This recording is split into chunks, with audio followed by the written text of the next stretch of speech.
Les missiles russes font encore des victimes en Ukraine. En banlieue de Kharkiv, un homme a trouvé la mort et 2 personnes ont été blessées.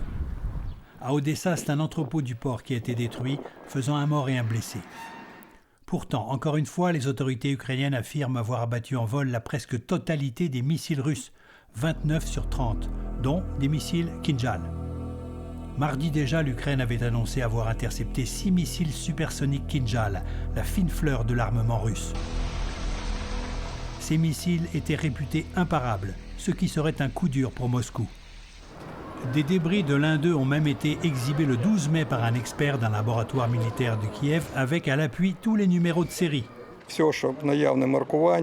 Pire encore pour Moscou, les militaires ukrainiens et américains confirment que les Kinjal ont été abattus par un système antimissile Patriot, ce qui n'avait jamais été vérifié jusqu'ici.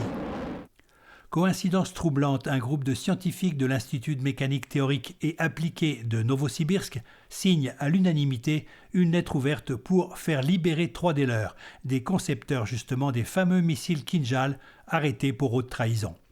Ils risquent la prison à vie. Les scientifiques appellent à l'aide et soutiennent que la répression contre plusieurs de leurs collègues menace à long terme toute l'industrie militaire russe. Ainsi, les dernières nouvelles venues du camp russe sont de plus en plus confuses. Yegor Girkin, un des leaders pro-russes du Donbass, insulte ouvertement le ministre de la Défense Sergueï Shoigu et le général Valery Gerasimov. Tout le monde sait, dit-il, que ce sont des voleurs, des imbéciles.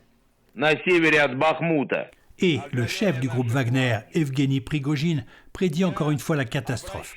Il implore le ministre et l'état-major russe de tenir encore quelques jours à Bakhmout pour empêcher les flancs de céder devant l'avance ukrainienne. Car l'armée ukrainienne tient bon à Bakhmout, malgré les bombardements de plus en plus intenses sur ce qui est déjà un tas de ruines.